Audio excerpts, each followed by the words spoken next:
Empat orang pejabat dan mantan pejabat Kementerian Keuangan sedang ditelisik harta kekayaan jumbo mereka oleh KPK. Sementara Menteri Keuangan Sri Mulyani menyebut ada 964 pegawai Kementerian Keuangan sejak 2007 hingga 2023 yang diduga memiliki harta tidak wajar. Dan 16 kasus dilimpahkan ke hukum. Akankah pemeriksaan 4 orang pejabat dan mantan pejabat ini dapat menguak harta jumbo masing-masing dalam dugaan kasus korupsi? Kita akan mengulasnya bersama manajer riset Forum Indonesia untuk Transparansi Anggaran Fitra Badiul Hadi. Selamat sore Mas Badi.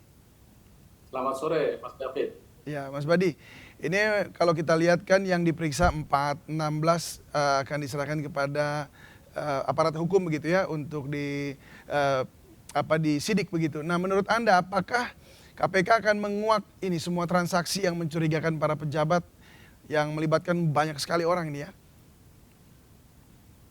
Ya, saya kira ini menjadi harapan publik ya Mas ya. Bagaimana kemudian KPK secara serius juga merespon laporan yang sudah disampaikan oleh PPATK maupun oleh Kementerian Keuangan terkait dengan harta jumbo yang dimiliki oleh oleh para pejabat ini yang tindak pidana yang mengarah pada pencucian uang misalnya kayak gitu. Nah ini saya kira memang menjadi sangat penting bagi KPK meskipun kita juga tahu ini akan menjadi pekerjaan yang sangat berat karena melibatkan banyak sekali pejabat ya, lebih dari 50 orang, dan ini pasti juga butuh waktu yang sangat panjang. Tetapi saya kira ketika kemudian laporan yang disampaikan oleh Kementerian Keuangan kepada KPK misalnya itu clear sifatnya, saya kira ini juga akan mempermudah kerja-kerja yang dilakukan oleh KPK kan begitu. Karena kalau tidak istilahnya data yang disampaikan oleh Kementerian Keuangan yang dalam proses 1 minggu ke depan misalnya akan melakukan pemeriksaan terhadap pejabat-pejabatnya ini tidak clear, ini juga akan menjadi tantangan tersendiri bagi KPK untuk menguak seluruhnya. Tetapi memang ini butuh waktu yang sangat panjang ya ketika kemudian sekian puluh pejabat ini harus diperiksa satu persatu. Tetapi KPK harus melakukan itu sebagai bentuk komitmen pemberantasan tindak pidana korupsi maupun tindak pidana pencucian uang di Indonesia. Baik, ini kan kemarin kalau tidak salah KPK melalui jubirnya menyatakan bahwa kalau itu bicara soal korupsinya maka KPK bisa mengambil tindakan di situ sebagai aparat penegak hukumnya. Sementara kalau bagiannya adalah pencucian uang itu di luar dari ranah mereka. Menurut Anda bagaimana? Apakah memang demikian atau dari pencucian uang kita bisa mencari pidananya begitu? Ya, saya kira memang tindak pidana pencucian uang ini kan bagian dari modus yang dilakukan oleh para oknum ini di dalam konteks korupsi kan kayak gitu. Sehingga ini akan ada terkaitan antara tindak pidana pencucian uang dengan korupsi itu sendiri. Dan saya kira apa yang dilakukan oleh PPATK ini kan menjadi pintu masuk ya, bagi KPK untuk melihat apakah harta-harta yang dimiliki oleh pejabat ini memang bersih ya hasilnya kan ya, atau justru dari praktek-praktek yang melanggar hukum kan ya gitu. Saya kira tindak pidana pencucian uang ini yang dilaporkan oleh PPATK, yang dicurigai oleh PPATK itu menjadi pintu masuk justru bagi KPK. Tidak bisa kemudian ini KPK terus melepas begitu saja karena ini bukan bagian dari korupsi, tetapi kita tahu bahwa ini bagian publik juga tahu ya bahwa tindak pidana pencucian uang ini merupakan bagian dari korupsi itu sendiri kan ya. Ya, ini kan korupsi kan adalah extraordinary crime ya, artinya seringkali melibatkan banyak orang. Namun dari kasus yang Kementerian Keuangan ini dan khususnya Ditjen Pajak yang memang seringkali itu hanya dengan klien yang begitu banyak, yaitu seluruh pembayar pajak atau wajib pajak di Indonesia. Apakah ini masuk dalam kategori memang mereka ini melakukannya secara bersama-sama begitu atau hanya sporadis, artinya sendiri-sendiri begitu, tidak berkaitan satu dengan yang lain di dalam Kementerian Keuangan khususnya Ditjen Pajak?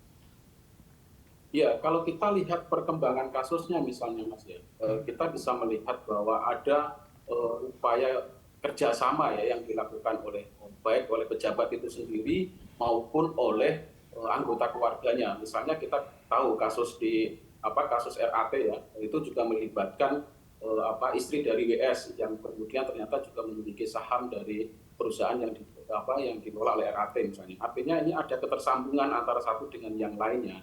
Nah, ini saya kira juga memperkuat kecurigaan publik selama ini bahwa ada ruang-ruang yang memang ini menjadi kerja-kerja kong kali kong yang dilakukan oleh para pihak di dalam konteks isu ini ya, kasus ini ya, misalnya kasus soal pencucian uang ini. Artinya ini tidak berdiri sendiri dan ini menjadi tantangan tersendiri bagi KPK, PPATK dan Kementerian Keuangan sendiri untuk membongkar kasus ini karena ini tentu membutuhkan waktu yang panjang, tenaga yang besar ya, karena ini keterkaitan satu dengan yang lainnya kan ya. Meskipun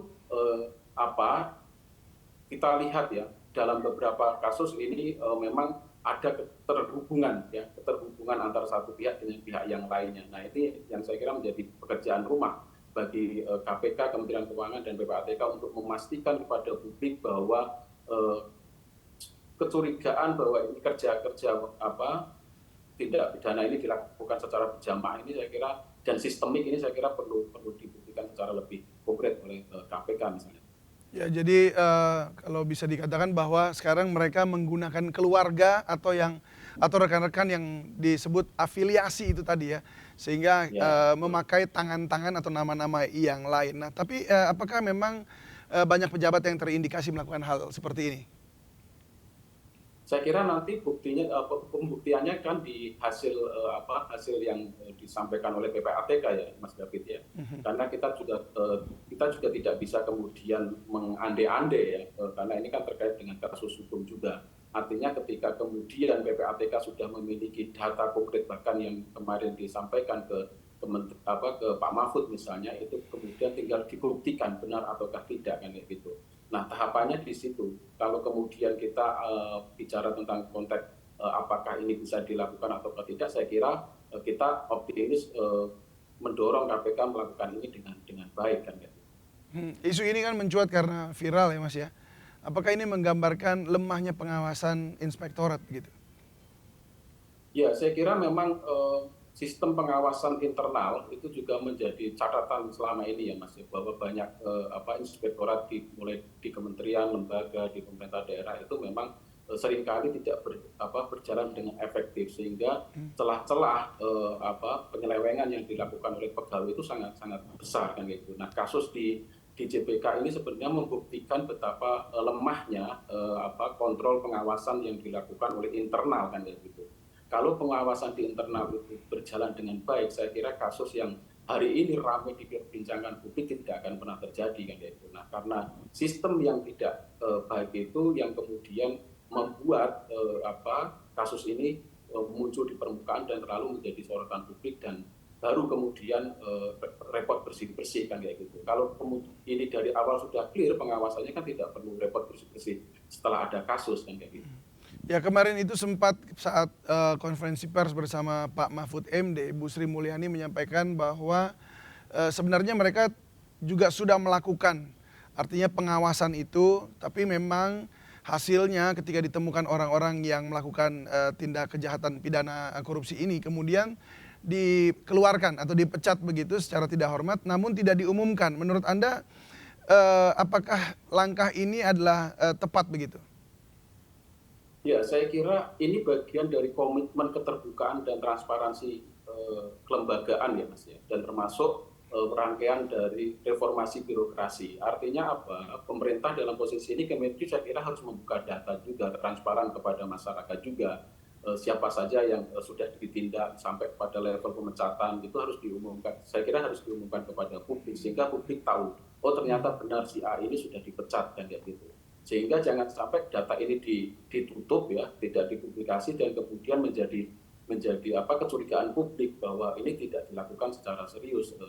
Karena kan selama ini publik berharap Kementerian Keuangan membuka data pejabat-pejabat yang misalnya sudah ditindak oleh internal dan siapa saja, dan itu disampaikan kepada publik. Karena saya kira ini menjadi warning juga, perhatian juga bagi pejabat-pejabat di kementerian dan lembaga lain agar kemudian tidak melakukan hal yang sama, karena ada sanksi berat yang siap diberikan kepada mereka kan. Baik, kemarin teman juga sempat dikatakan oleh Bu Sri Mulyani bahwa ini karena viral dari netizen, kemudian memberitahu kepada mereka, lalu kemudian mereka mengambil langkah seperti itu. Nah, jadi yang yang sebenarnya yang baik yang seharusnya dilakukan adalah ketika ditemukan, terus kemudian langsung diumumkan bahwa ini loh yang tidak wajar, atau memang harus langsung ke dalam penyidikan dulu melalui penegak hukum. Ya, dalam konteks ini saya kira memang ada mekanisme-mekanisme ya, yang saya kira itu menjadi SOP di setiap kementerian lembaga ya. Tetapi sebagai bentuk transparansi saya kira memang harus disampaikan kepada publik, terutama hasil-hasil pemeriksaan yang sudah dilakukan oleh internal sendiri inspektorat maupun oleh KPK kayak gitu. Sehingga masyarakat tahu perkembangan kasusnya dan bagaimana status pejabat tersebut. Karena kalau tidak, ini juga akan menjadi persoalan tersendiri kan kayak gitu. Kita berharap sebenarnya transparansi ini menjadi isu serius bagi digarap secara baik oleh kementerian lembaga, sehingga kasus-kasus seperti ini tidak akan terulang kembali kan. Iya, transparansi ini mesti jadi budaya yang mestinya sudah betul. Kita maklumkan ya di Indonesia ini seharusnya. Baik, terima kasih Mas Badiul Hadi, Manajer Riset Forum Indonesia untuk Transparansi Anggaran Fitra. Salam sehat selalu dan sukses. Ya, terima kasih Mas Datu.